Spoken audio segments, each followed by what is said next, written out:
existen diferentes alternativas en el mercado hoy en día, muchas tal vez, que permiten capturar información a partir de este tipo de tecnologías y de aeronaves. Dentro de esas muchas clases y categorías de drones hay algunas divisiones principales. Dentro de eso está, por ejemplo, por la forma en cómo vuelan. Y la forma en cómo vuelan entonces sería una aeronave tipo ala fija, que sería lo que conocemos como un avioncito, ¿sí? Y multicópteros, que serían lo que conocemos más normalmente como drones, pero en general todos son aeronaves remotamente tripuladas. Hay otra categoría adicional en donde pudiéramos tener, por ejemplo, helicópteros, que son también tripulados remotamente, y recientemente hay una categoría híbrida que es una mezcla entre ala fija y multicóptero, y básicamente lo que permite es despegar en modo multicóptero y realizar la operación tomando mayor velocidad y pudiendo recorrer más área, cubrir más área con la misma cantidad de batería y en menos tiempo. Entonces, esa sería una nueva categoría, normalmente se llaman VTOL.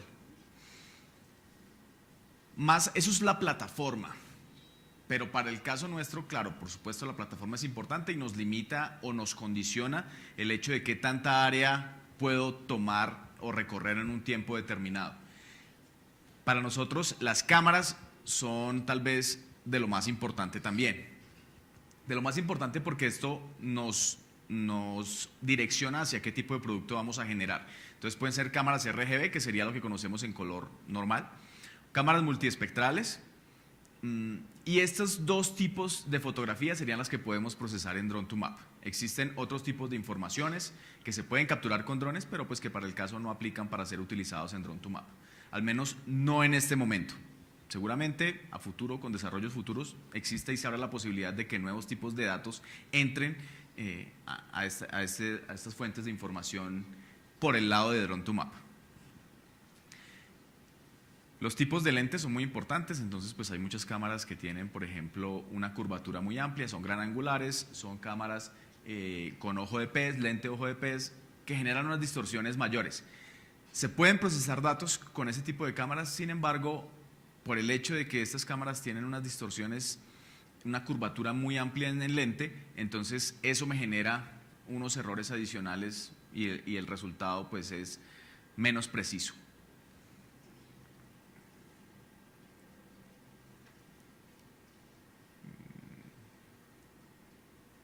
Creo que no he aprendido a manejar lo adelantas, por favor. Cuando uno quiere que avance, no avanza y ya. Por supuesto, la cámara también me condiciona el tamaño del píxel. Además de la cámara, por supuesto, la altura de vuelo. Ya hay un tema ahí de normatividad, de regulación, que no se puede por encima de 152 metros, al menos no sin un permiso especial. Y entonces digamos que ahí entran a jugar varias cosas. Sin embargo, a 150 metros yo puedo obtener 4 centímetros de tamaño de píxel, que dependiendo de la cámara, por supuesto, pero pues que eso es más que suficiente para muchas aplicaciones. El software, hay una parte y un componente que tendrá que ver con la manipulación y el control de la aeronave, y otra parte que tiene que ver con el paquete tecnológico de ArcGIS, que para el caso estamos hablando de Drone to Map y la plataforma ArcGIS como tal, con todo su entorno y ecosistema de aplicaciones, como lo mencionaba Alexander hace un momento, para poder, una vez Drone to Map procese la información, generar y introducir esa información dentro del sistema de información geográfica y hacer una explotación de esa información base que me han servido los Drone to Map previamente. Entonces, para resumir, tengo un componente que tiene que ver con el vuelo, con el plan de vuelo y con la captura de la información, y otra parte que ya es de oficina, o por lo menos de escritorio, en donde Drone to Map se encarga del procesamiento, de la extracción de la información y el compartir y la difusión de esa información. Entonces, en esta primera parte, donde hablamos del plan de vuelo y la captura de vuelo, es el primer 30% de la información. Es solamente el 30%, pero es el primer 30%, ¿sí? Entonces, en la medida en que esa primera fase esté bien desarrollada, se espera que los siguientes productos y el procesamiento que se realice en adelante pues tenga buenos resultados. Si esa primera parte no está bien contemplada, no está bien planeada, pues sencillamente vamos a tener inconvenientes en el procesamiento y no será un tema de software, no será un tema de la aplicación, sino que hay dificultades en términos de la geometría que se pudo capturar, la calidad de los datos que se pudieron capturar en su momento en esa primera fase. Es muy importante entonces tener claro cuál es el propósito de la información que voy a capturar. Esto está estrechamente ligado con cuál va a ser el flujo de trabajo que voy a utilizar después en Drone2Map para procesar la información. Entonces, si yo lo que pretendo producir es solamente la ortofoto y lo que me interesa es la ortofoto, o si yo intento producir información tridimensional con mucho detalle, entonces, además de la ortofoto o alterno a la ortofoto, pretendo hacer una inspección de una estructura o algo por el estilo, o generar un modelo tridimensional. Entonces, ese producto final que quiero obtener va directamente relacionado con el plan de vuelo que yo debo utilizar y con la planeación que debo hacer para la ejecución de ese vuelo. Para esto, como les decía, hay un segmento que tiene que ver con la operación misma del dron y va a variar de dron en dron. Entonces, si estamos hablando de un dron DJI, por ejemplo, que es de los más conocidos, y para los que no están de pronto muy familiarizados con marcas y ese tipo de terminología, DJI es el que tiene los droncitos blanquitos como el que salió ahorita en la diapositiva, que es el Phantom y es como el más común en términos generales y que más se ve. Entonces, estos son algunos ejemplos que pueden ser la aplicación como tal que controla y que me permite hacer el plan de vuelo.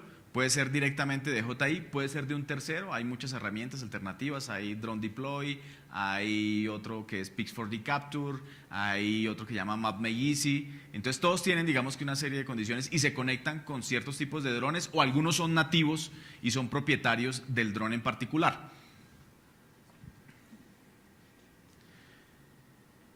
Nuevamente, y relacionado con el plan de vuelo y el fin que pretendo obtener, hay diferentes tipos de orientación y de geometría de la toma.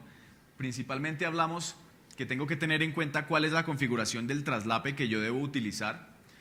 Estamos hablando del traslape longitudinal y el traslape lateral. Por supuesto, si esto es fotogrametría, pero fotogrametría con drones. Entonces, en fotogrametría tradicional hablamos de que se requiere mínimo un traslape de 60% longitudinal y 30% lateral. Aquí el traslape debe ser mayor. El traslape estamos hablando de que debería ser mínimo del 70-75% longitudinal y mínimo del 40% lateral. Eso varía ligeramente considerando las condiciones del terreno. Si estamos hablando de un terreno plano, será suficiente. Si estamos hablando de un terreno ondulado, montañoso, requeriré un poco más de traslape para poder garantizar que cada punto dentro del escenario, dentro del terreno, sea capturado por lo menos 3 o 4 veces, ¿sí? Mínimo. En la medida en que tenga más información, pues mejor podrá ser el procesamiento que se realice. Pudiera tener inclusive de pronto perspectivas oblicuas. Para el caso de la reconstrucción de estructuras en 3D, requiero algo de inclinación de la fotografía, teniendo cuidado de que esa inclinación no me incluya el horizonte. ¿Por qué? Porque en la medida en que la cámara se eleva y tengo horizonte, la profundidad del campo me afecta durísimo el procesamiento y la extracción de puntos. Entonces, deberá ser un ángulo que preferiblemente esté por debajo de 40-45 grados con relación al horizonte, para que no me salga horizonte en las fotografías. Si hay horizonte en las fotografías, es muy probable que hayan dificultades en el procesamiento. Por supuesto, tendré que tener en cuenta también los metadatos que me generan y en dónde son almacenados, si directamente se escriben en las fotografías, y los sistemas de coordenadas. Por supuesto, ya lo mencionó también Alexander, los usos que se le pueden dar a la información. Puedo generar ortomosaicos, modelos tridimensionales, puedo hacer trabajos para inspección. Por ejemplo, hablamos de torres, en donde realmente el producto no es tanto el generar un modelo tridimensional, sino poder tener las fotografías en todo su nivel de detalle, con una orientación, con una ubicación geográfica que me permita visualizar y hacer una inspección de la estructura o del elemento que en ese momento se pretende observar. y por supuesto con fines de visualización también. Bien, vamos a conectarnos aquí un momentico para hacer un ejercicio de mostrar cómo sería un plan de vuelo o mostrarles cómo hicimos, por ejemplo, para el caso particular del modelo que realizamos acá del Hotel Tequendama, que como ya lo mencionamos en la plenaria, pues gracias al acompañamiento y al apoyo de la policía pudimos hacer este trabajo.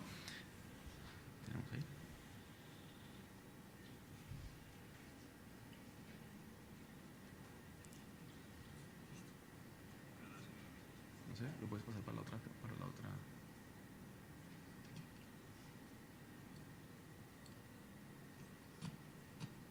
Está en este lado de la pantalla. El mouse está al lado de...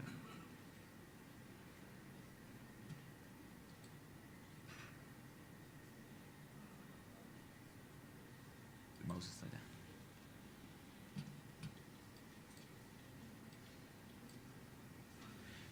Entre tanto, vamos a ir mirando, les comento, aquí lo vamos a hacer sobre una aplicación que es de DJI, que se llama Ground Station Pro y funciona pues para equipos DJI, por supuesto.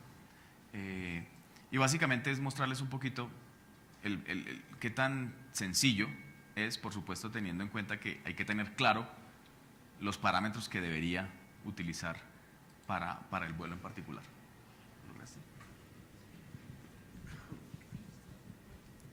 ¿Dónde está la pantalla? Lo que estoy viendo de la tablet. Es que no la veo.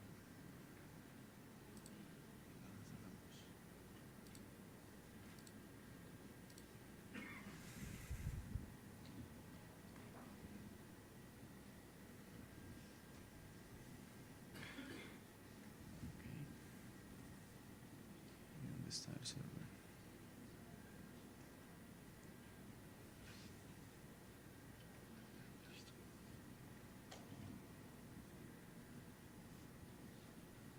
¿Y dónde está?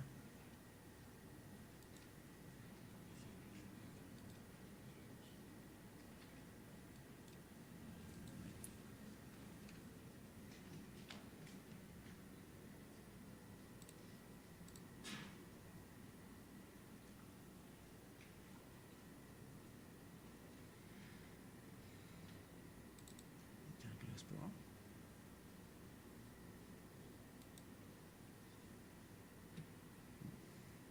No es esto. Esto es esto.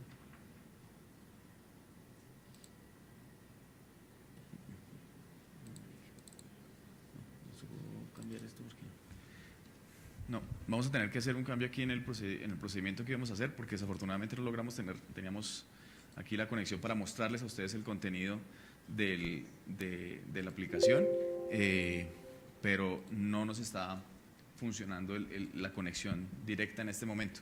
Entonces más bien vamos a pasar directamente a mostrarles, una vez tomadas las fotografías, les vamos a mostrar cuál fue el recorrido que se realizó y el resto del procedimiento de la información.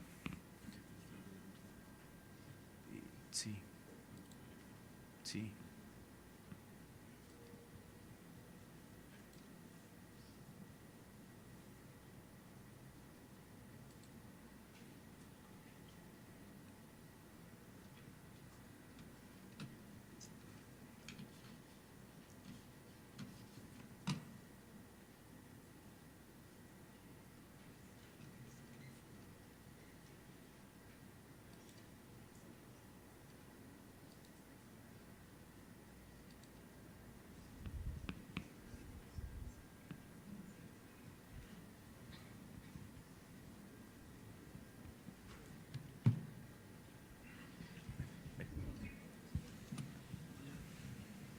Listo.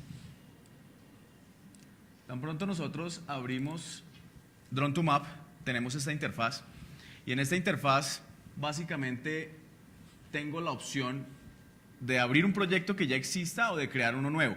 Crear uno nuevo a través de las diferentes opciones predeterminadas que son algunas plantillas que vienen precargadas con unas opciones de procesamiento. Sin embargo, yo los puedo modificar posteriormente.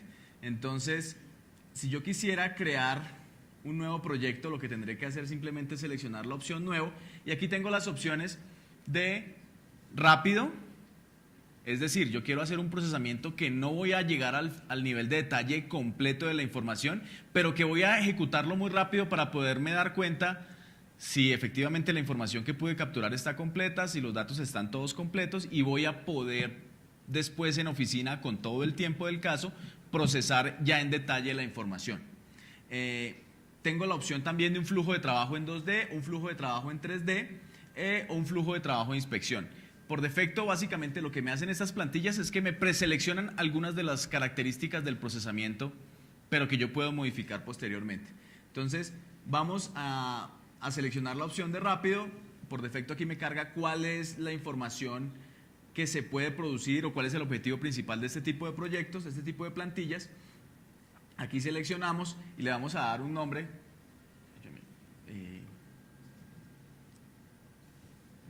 Por supuesto seleccionamos cuál es el espacio del trabajo y en dónde va a quedar ese espacio de trabajo. Adicionalmente yo puedo agregar fotografías, que fueron las fotografías que fueron tomadas con el dron. Yo lo puedo hacer seleccionando una carpeta completa o seleccionando individualmente las fotografías. Para el caso vamos a seleccionar una carpeta.